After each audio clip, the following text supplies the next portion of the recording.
Welcome back to the deep dive. Today, we're plunging into a truly fascinating and, frankly, quite provocative scriptural debate. Oh, absolutely. It challenges some, really deeply held assumptions about human connection. We're talking about that idea of universal brotherhood. That's a big one.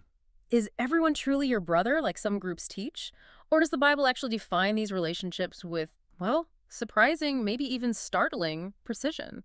It's such a foundational question, isn't it? How we answer who is my brother. I mean, it doesn't just shape our theological views. Right. It fundamentally reshapes how you understand your place in the world, your obligations, even the path to the kingdom itself. Exactly. If the Bible does have specific definitions, then, just embracing a generalized, sort of all-encompassing view could lead you way off track, a significant misunderstanding of divine truth and purpose. Absolutely. So, our mission today is to, well, cut through the noise and navigate this pretty intense scriptural debate. We're taking a deep dive into what the Bible truly says about brother, neighbor, stranger, and yeah, even enemy. All distinct And categories. we're going to do this by looking at the independent stance of Brother Ned and the King James Bible University, or KJBU. They're directly challenging the teachings of another group known as the Elders of Israel, or EOI. And Brother Ned, just so you know, has been learning the Bible perceptually at KJBU. He's studying under the esteemed Elder Michael Johnson, who is a pastor and a master Hebraist of biblical law. That's a very specific and important qualification we'll get into. Definitely. So this deep dive is really custom tailored to help you gain clear, actionable insights into these profound biblical distinctions. And what's fascinating right off the bat is how KJBU explicitly positions itself. It's a distinct entity, completely separate. And that really sets the stage for a very pointed doctrinal argument. We're not just talking minor differences in interpretation here. Yeah. This is a direct refutation of what they see as fundamental errors. Errors that they believe impact your journey toward the kingdom. Okay, let's unpack this right from the top then. Starting with KJBU's unique identity, Brother Ned made a very, very explicit public service announcement, And we did. Very clear. stating clearly that King James Bible University and the House of the Lost Sheep of Israel are not affiliated with any Christian group, any Christian church, any Christian belief system, period. And he didn't stop there. No. He extends this to include any, quote, Black Street camp group calling themselves Hebrew Israelites or any other camp belief or doctrine. It's sweeping. It really is. This isn't just some casual statement. It's a profound declaration of complete independence. Independence from all existing religious organizations and movements out there. Yeah, it basically means they believe their truth stands alone. It's uncompromised by any outside influences or affiliations that, might water down what they believe is the pure word of Yoha. And this independent standing, it's reinforced by a very specific financial policy, isn't it? Oh, yeah. Crucially, they do not accept donations, no love tokens, no money. They don't sell anything. Nothing. Brother Ned emphasizes this. He says this financial disinterest reinforces their pursuit of truth. It keeps it untainted by any chase for monetary gain. Makes sense. In their view, this commitment lets them teach the word of Jehovah without any worldly incentives, compromises that might otherwise corrupt the message. It's a statement of absolute dedication to, well, unadulterated biblical understanding. And their allegiance is crystal clear. They follow Jehovah, the true God of Israel, the God of the Bible. And just for you listening, if you're new to this specific terminology, Jehovah, as KJBU teaches it, represents the true, unadulterated name of the God of Israel found in the original scriptures. It's distinct from more commonly used titles. Right. A very specific understanding of the divine name. And Brother Ned stresses they are not followers of any man or any idol that men worship, which, that sets a very high bar for their own claims to truth and accuracy. It does. They're asserting direct allegiance to the Most High God, completely unmediated by human traditions or institutions. So this firm, independent stance is really crucial because it leads right into the catalyst for this whole deep dive. Exactly. The challenge from the Elders of Israel, EOI. Yeah, EOI didn't just disagree with KJBU. They accused KJBU of being false teachers and for not teaching according to the Bible. Very strong. And it wasn't some private theological debate. It became a public thing, a disputation, demanding a clear scriptural response. Which Brother Ned is providing. So Brother Ned isn't just speaking generally. He's responding to very specific claims made by EOI. He laid out 4 of their assertions that he intends to refute, quoting them verbatim. Okay, what are they? The first, Everybody, every male and female is your brother and your sister. The universal claim. Second, there is no difference between anybody. Total equality, no distinctions. Third, all you have to do to get the kingdom is love everybody. Love is the only key. And finally, fourth, we supposed to love everybody. Everybody. Like a double emphasis on loving everyone. Got it. Those are the targets. Those are the claims Brother Ned is taking head on. He's promising a methodical dismantling of what he asserts are fundamental scriptural errors. And to do that, he lays a pretty powerful scriptural foundation for his rebuttal right at the start. He brings up Matthew 12:36-37. What does that say? It reminds us that every idle word that men shall speak, they shall give account thereof in the day of judgment. Wow. So high stakes. Very high stakes. This isn't just a general warning for him. It elevates the debate, implying that misrepresenting God's word has severe spiritual consequences. It's about accountability before Jehovah. Okay. Then he cites Deuteronomy 30:19. This highlights the profound choice between life and death, blessing and cursing. He frames it as a direct consequence of understanding and sticking to truth versus falling into error. Choose wisely. And significantly, he brings in Deuteronomy 17:6. This states, "At the mouth of 2 or 3 witnesses shall he that is worthy of death be put to death."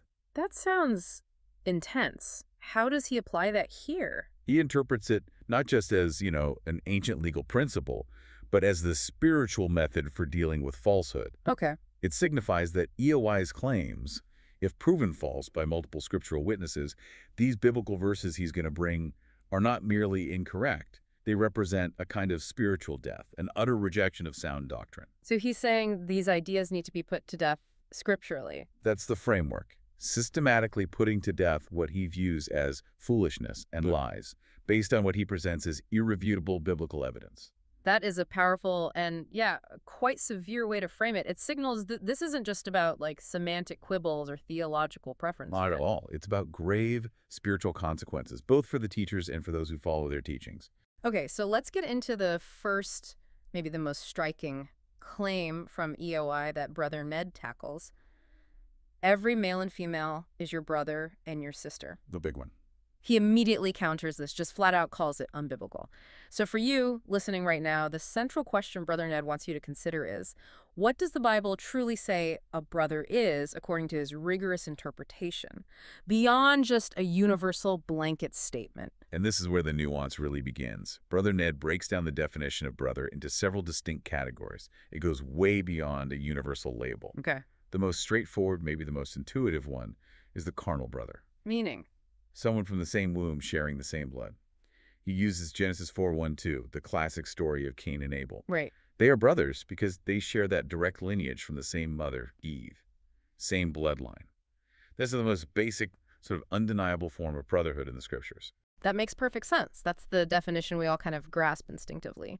But then he introduces a more complex idea, a brother being an equal or a fellow. How does that work? How does that broaden the understanding beyond just blood ties? This brings in a really interesting social and relational dynamic. Brother Ned details the example of Jacob and Laban in Genesis 29:10-15. Jacob's uncle, right. Initially, yes, Laban is Jacob's uncle, so there's a clear family hierarchy. But later in the story, after Jacob has matured, proven himself, established himself, Laban refers to Jacob as my brother and my equal. Now, this isn't about shared parents or bloodline in that context. It's about Jacob having reached a certain age, a certain status, where that hierarchical family relationship shifts. It becomes one of peer status. So like equals. Exactly. It signifies a kind of reciprocal level of maturity, respect, standing. It shows that brother can sometimes refer to someone who's achieved a comparable level of responsibility or position, maybe within a community or even a professional context, even if they aren't actual siblings. It's about recognizing a shared standing. Okay, that adds another layer. Now, here's where it gets really interesting for me.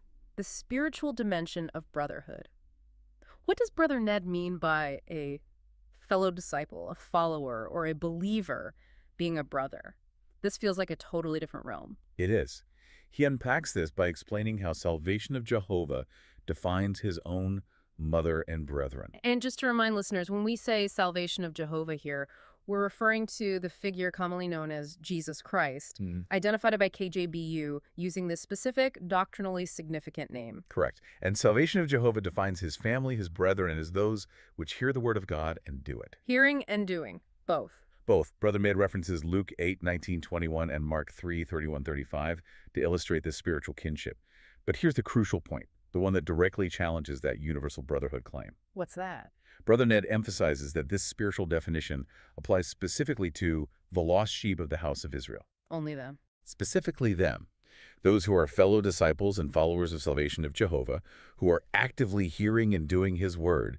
He stresses this is not a universal definition for everyone on earth. Wow. It's a covenantal brotherhood. It's bound by shared obedience to Jehovah's commandments and following a common spiritual path within that specific group. So it's not just anyone who believes in God or even follows salvation of Jehovah generally. It's a specific group, the lost sheep of the house of Israel, who also hear and do the word. That definitely narrows the scope quite a bit. It's significant. He also mentions a broader category: countryman, tribesman, companion, or acquaintance. How does that fit into this biblical understanding of brother? What does that tell us about the boundaries? Well, it reflects a shared national or tribal identity, a communal bond that goes beyond immediate family but is still, within defined boundaries. Like your people. Exactly, your Right. people. For instance, Job 19:13 speaks of brethren and acquaintance being estranged. That highlights this broader social connection within a community or nation. Sirach 7:18 also mentions a faithful brother who could be a tribesman or countryman. So this shows that brother can extend beyond the immediate family to a collective identity, a shared heritage or land. But importantly, it still implies a specific defined group, a people, a nation, a tribe, rather than all of humanity. Still defined, not universal. Right. It's about a bond of shared belonging within a discernible collective. And finally, he brings in this idea of shared profession or sect, like fellow ministers. How does that define brotherhood? And what are the implications, especially when it comes to delivering Jehovah's word? This illustrates brotherhood through a shared vocation, a shared ministerial role. It emphasizes a common purpose in service to Jehovah. He uses Genesis 13:8. Abraham and Lot? Right. They were both herdmen, and they declared, "We be brethren," even when there was potential for strife between them. It indicates a unity in their shared work and livelihood. And Matthew 23:8 is really key here. Salvation of Jehovah tells his disciples, "All ye are brethren." But Brother Ned points out he's specifically referring to those who are ministers, those actively delivering the word from Jehovah, Not just any disciples, but the ones teaching. the ones teaching the true word. Yeah. This isn't just a casual statement of friendship. It signifies a profound bond rooted in their shared spiritual responsibility Yeah. and their divine commission. Now, this is a critical distinction Brother Ned makes, and it's quite stark. He says, if you are not delivering the word from Jehovah, according to his understanding, you are considered an enemy, not a brother. That sets an incredibly high bar for spiritual brotherhood. It does, a very high bar. And it fundamentally challenges any idea of a universal spiritual kinship based merely on shared belief or goodwill. Yeah. This perspective emphasizes that true spiritual brotherhood isn't just a feeling. It's contingent upon active adherence to and faithful delivery of Jehovah's unadulterated words. So the stakes are high. For KJBU, extremely high. To be a spiritual brother means you are actively engaged in the divine work of spreading truth. And if you fall outside of that specific calling, maybe by teaching error, you're placed in a position of opposition, of being an enemy, not one of camaraderie. It's all about doctrinal alignment and active participation in Jehovah's plan. Wow. Okay. So if everyone were truly a brother, like EOI claims, then the Bible's clear distinctions between neighbor and stranger would be totally unnecessary. This is Brother Ned's core logical argument here, right? Exactly. That's the crux of it. He's challenging you, the listener, to think, why would these terms even exist in the Bible if there's no inherent difference in how we're supposed to relate to different categories of people? Precisely. The mere presence of these distinct terms in Scripture, he argues, systematically undermines that universal brotherhood claim. If everyone is a brother, why would the biblical authors need specific instructions on how to treat a neighbor versus how to treat a stranger? It wouldn't make sense. So how does he define neighbor specifically? He goes right to Leviticus 19:18 and says, "Thou shalt not avenge nor bear any grudge against the children of thy people, but thou shalt love thy neighbor as thyself." The children of thy people. Right there. Neighbor, according to this verse and Brother Ned's interpretation, refers specifically to the children of thy people, meaning fellow Israelites, Only Israelites. primarily. He clarifies it can extend to companions, friends, associates, acquaintances, tribesmen, but always, unequivocally, within the context of Israel. It's a localized, communal bond rooted in shared covenant and heritage. It carries specific obligations and protections within that group. Okay, so neighbor is defined within Israel. Yeah. What about stranger? How does that term get defined in the scriptural context Brother Ned presents? Stranger covers a range of categories. It could be a guest, someone you're hosting, even a child or newborn in some contexts. Yeah. But more broadly, an alien, a foreigner, an outsider, a sojourner, someone not originally part of the group. Okay. He gives biblical examples. Genesis 23:2-4 shows Abraham identifying himself as a stranger and a sojourner with the sons of Heth in Canaan. He was living there, but not from there. Exactly. It highlights a temporary non-native status. Abraham was living among them, interacting, but he wasn't of their lineage or covenant. He remained distinct. That makes sense. Clearly not part of the inherent group. And Ephesians 2:12 clarifies this even further spiritually. It describes those without salvation of Jehovah as aliens from the Commonwealth of Israel and strangers from the covenants of the promise. Aliens and strangers. Yes, this denotes not just a physical or national separation, but a profound spiritual and covenantal exclusion. It's a statement about who is part of Jehovah's specific spiritual household and who is not, regardless of their physical location or general humanity. It draws a very clear line of spiritual distinction. Okay, but what about those instructions in Exodus and Leviticus? You know, the ones about treating strangers well, like Exodus 22:21, neither vex a stranger nor oppress him, or Leviticus 19:33-34, to love them as one born amongst you. That sounds like it's blurring the lines, calling for universal kindness. That's a really important question, and Brother Ned provides a crucial interpretation here that maintains the biblical distinction. Oh. He stresses that the word as in, as one born amongst you, indicates comparison, not identity. Ah, like one born among you, not as one. Exactly. It might seem like a small grammatical point, but Brother Ned argues it's absolutely fundamental.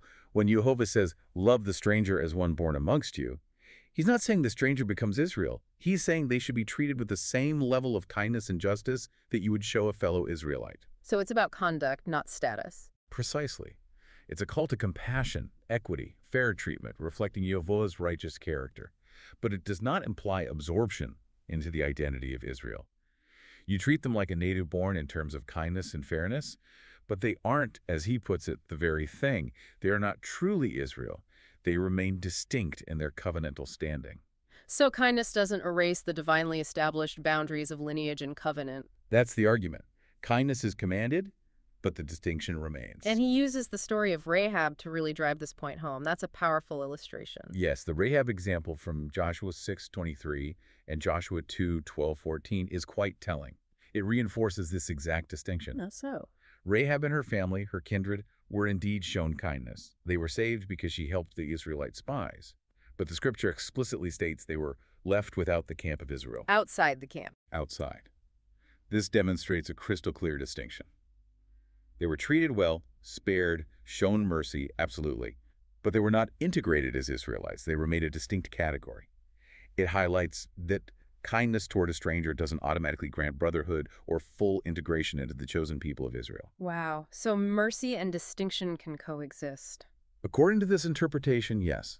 It's about divine protection and mercy for specific individuals based on their actions, but not a universal blurring of those covenantal lines. So the very existence and the meticulous definition of these distinct categories, brother, neighbor, stranger, logically and scripturally refutes the idea that every male and female is your brother and your sister. Yeah. That's a pretty compelling case for the importance of distinction in Jehovah's eyes. Precisely. And this leads us directly into EOI's second major claim that Brother Ned tackles. Which is? There's no difference between anybody. You know, often supported by general statements like everyone bleeds the same color or skin color is just a hue. The idea of fundamental sameness. Right. And Brother Ned systematically dismantles this with some powerful scriptural arguments, asserting that Jehovah himself created distinctions. Okay, let's dig into his scriptural proofs for these inherent differences. He starts with a really fascinating analogy, connecting that after his kind principle from Genesis creation to the idea that grass is people. How does that work? What's the implication? It's quite profound, actually.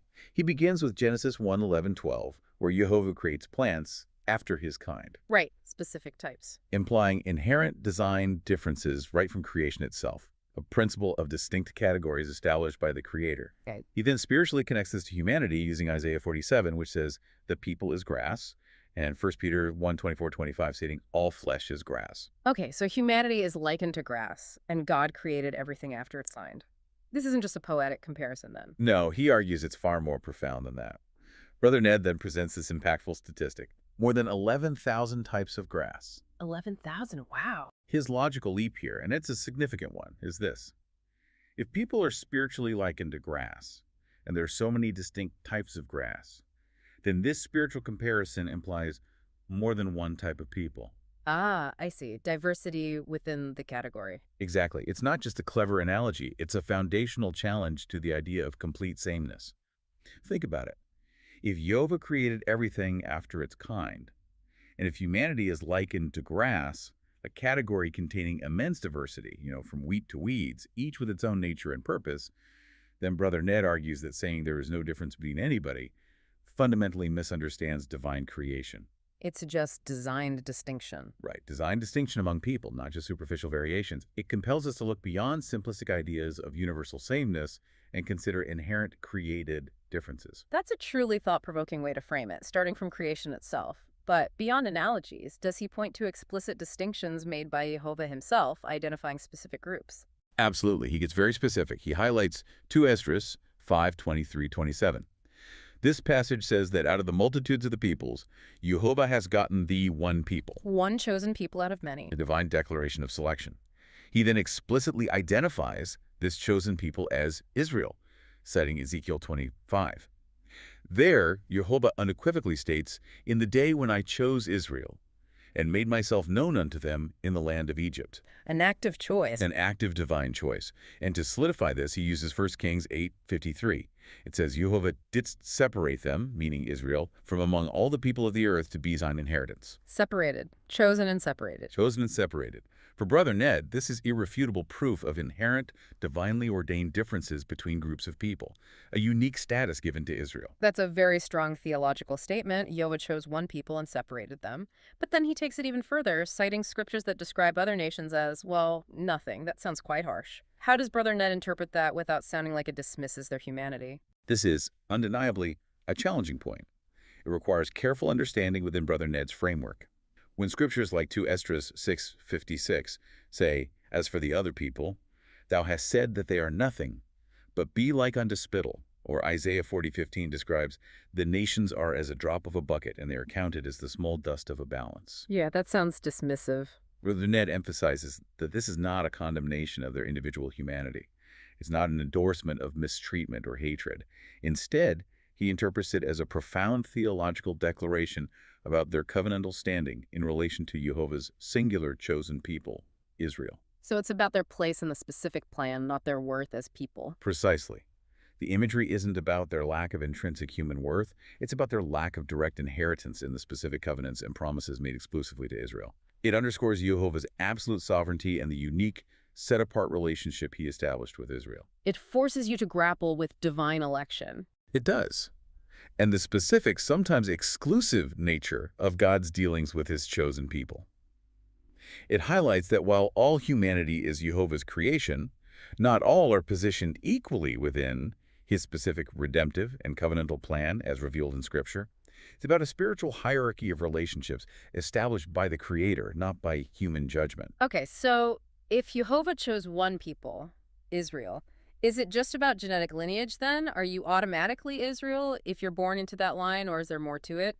This seems crucial for understanding identity in his teachings. Yeah, that's a really important question, and Brother Ned clarifies it using Romans 9:6-8. What does that say? That passage states, not all Israel which are of Israel by lineage are truly Israel.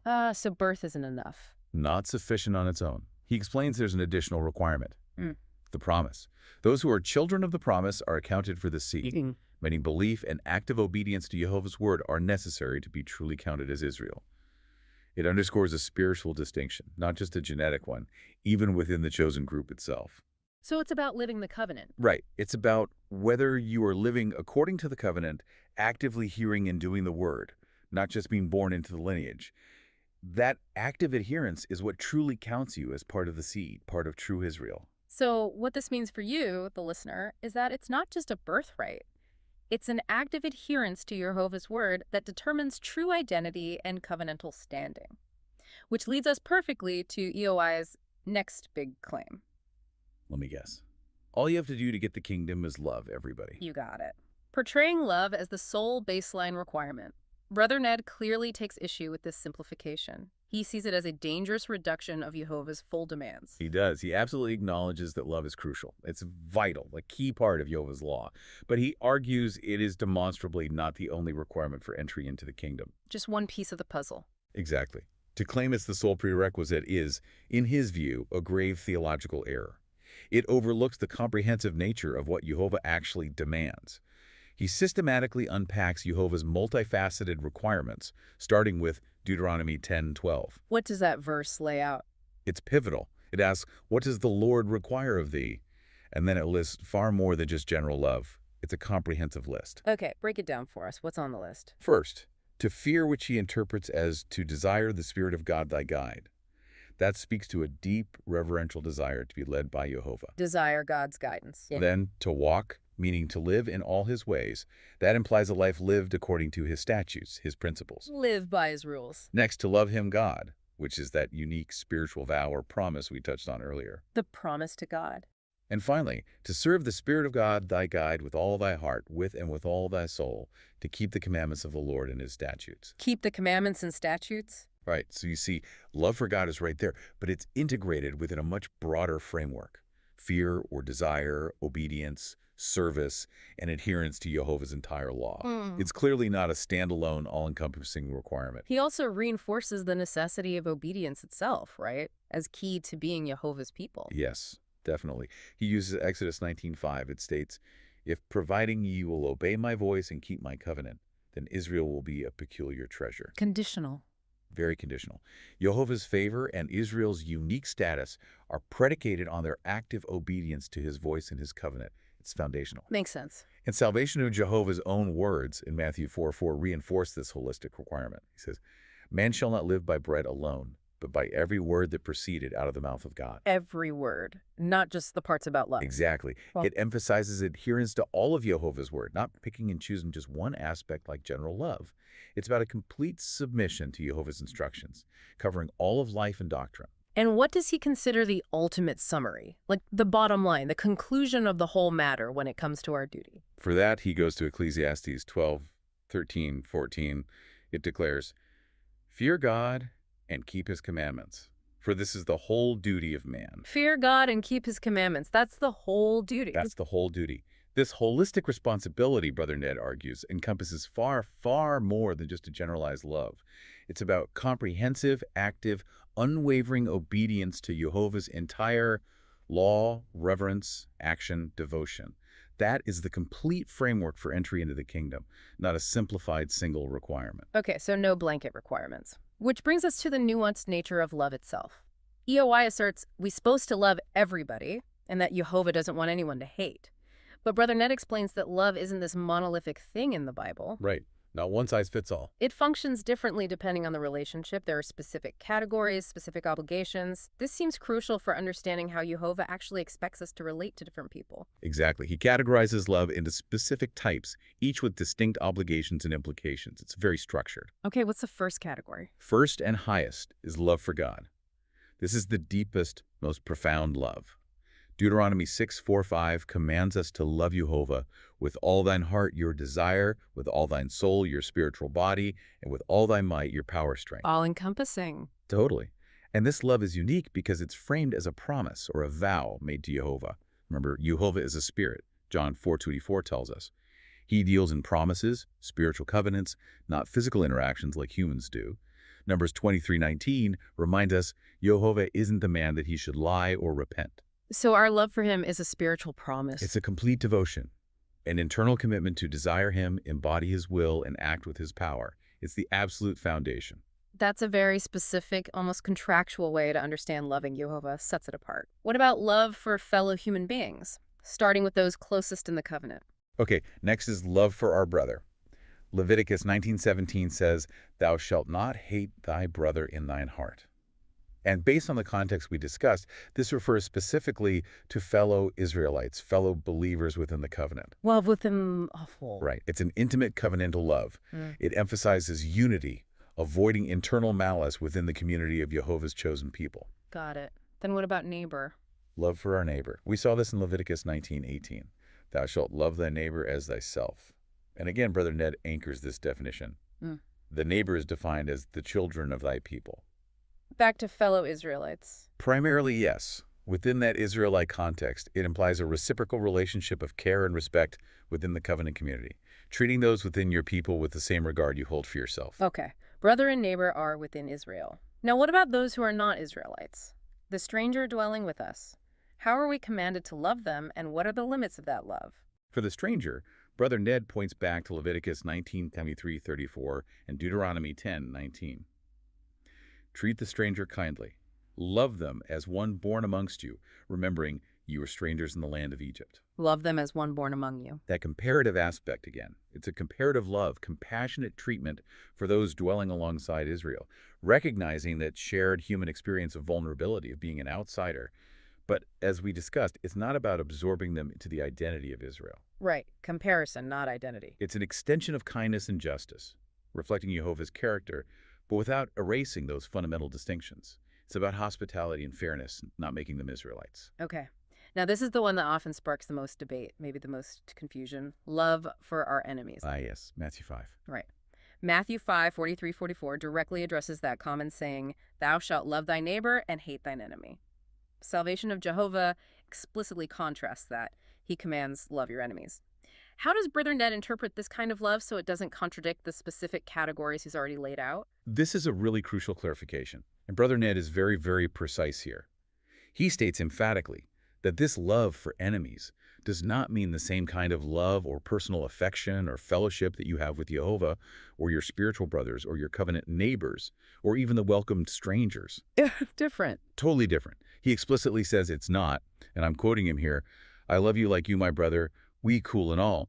That kind of intimate relational bond, that's reserved for those specific categories within the covenant or under specific hospitality rules. So what does it mean then to love your enemies in this context? If it's not about friendship or being cool, what are the specific actions Jehovah commands? It translates into specific actions. Bless them that curse you, do good to them that hate you, and pray for them which despitefully use you and persecute you. Actions, not feelings necessarily. It's an active spiritual engagement, not a passive acceptance or necessarily an emotional bond. He then really unpacks Romans 12:19-21. What does Romans 12 say? It says, if thine enemy hunger, feed him. If he thirst, give him drink. Now, Brother Ned interprets feed him not as giving, like, a sandwich. Not physical food. No. He interprets it as giving wisdom, knowledge, and understanding, spiritual food. And give him drink means providing understanding. So feeding them truth. Exactly. He explicitly calls this a doctrine of correction. It's a spiritual engagement aimed at bringing conviction, presenting the truth, offering a path to understanding. It's not necessarily about worldly friendship or reconciliation in the way we might normally think of it. Okay, so it's about spiritual engagement, correction through truth. But what about vengeance? If someone is your enemy? Romans 12:19 makes that crystal clear. Avenge not yourselves. Vengeance is mine. I will repay, saith the Lord. Leave it to Jehovah. Absolutely. It's about surrendering personal retribution to Jehovah's ultimate justice. It's about not being overcome by the evil they do, but rather, as Romans 12:21 says, be not overcome of evil, but overcome evil with good. And the good here is? The good, in Brother Ned's interpretation, is the administration of Jehovah's truth and justice through that spiritual instruction, that doctrine of correction. You offer the truth, and you let Jehovah handle the ultimate recompense. But, okay, despite this spiritual engagement, this command to overcome evil with good, Brother Ned stresses that KJBU will, quote, ain't keeping company with them because they the enemy.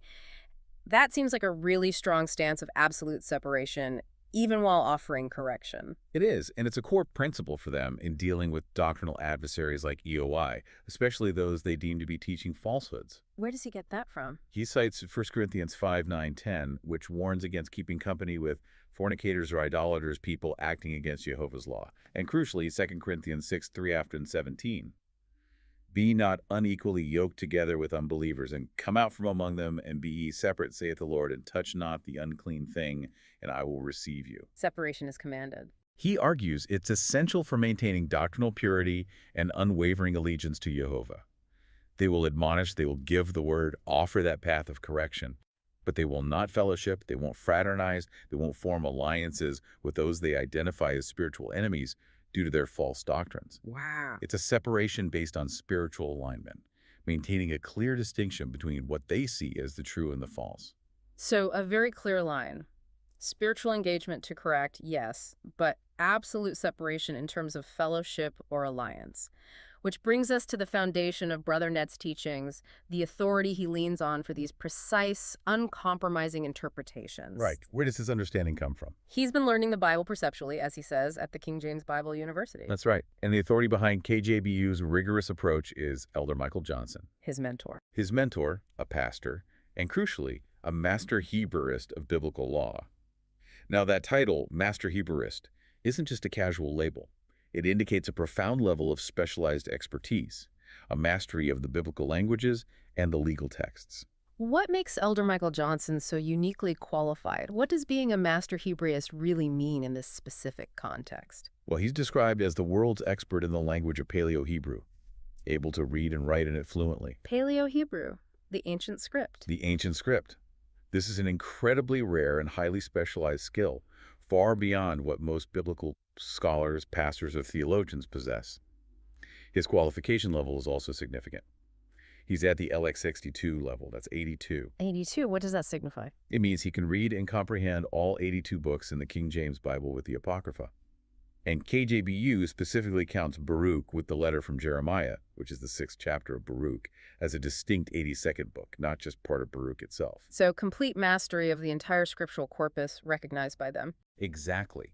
This level of comprehensive literacy, especially in the original biblical languages like Paleo-Hebrew, means he engages with the scripture from its very roots, without needing to rely solely on secondary interpretations or translations.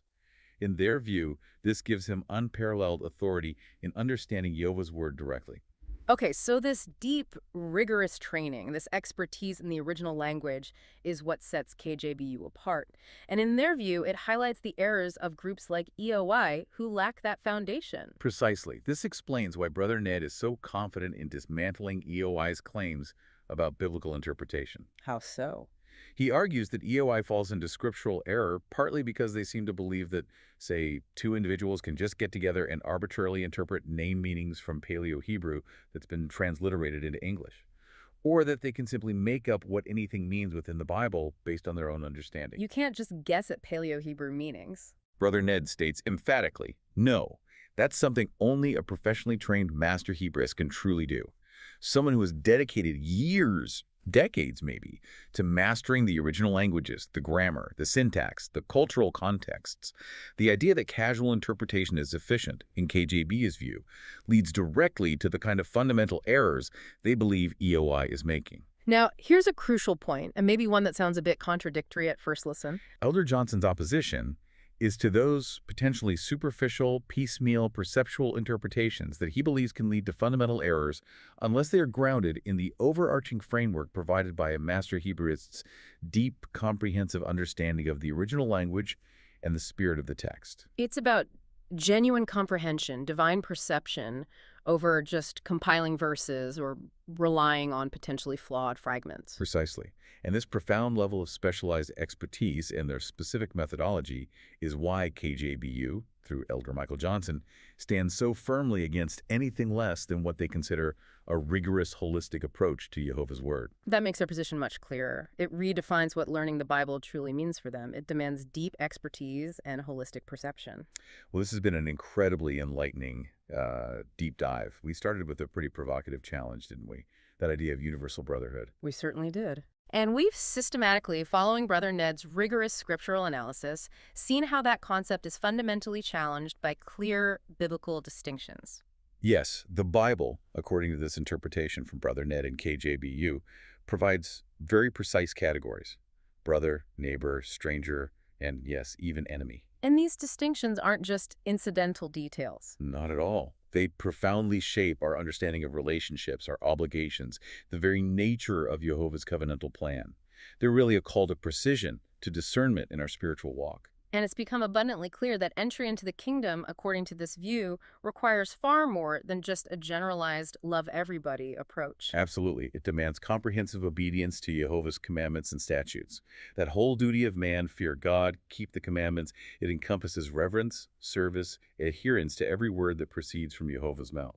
So, this deep dive really encourages all of us, you listening right now, to apply these calls for clear distinctions in our own pursuit of knowledge and understanding. Yeah, it really reinforces the importance of rigorous scriptural study, digging deep into the text, rather than relying on generalized, maybe unfounded claims. It's about discernment, about truly trying to understand Jehovah's precise word and what that means for your actions, your beliefs, your entire spiritual journey. So, the final thought for you is this. Given the precision with which Jehovah defines relationships and obligations, as laid out here by Brother Ned and KJBU, and how diligently they dissect these truths, what deeper truths might you discover? What happens if you examine the specific kind of your own relationships through this kind of truly biblical lens? How might that understanding reshape your daily walk toward the kingdom? Something profound to consider. This has been a deep dive into profound scriptural truths. Shalom, everyone. Shalom, everyone.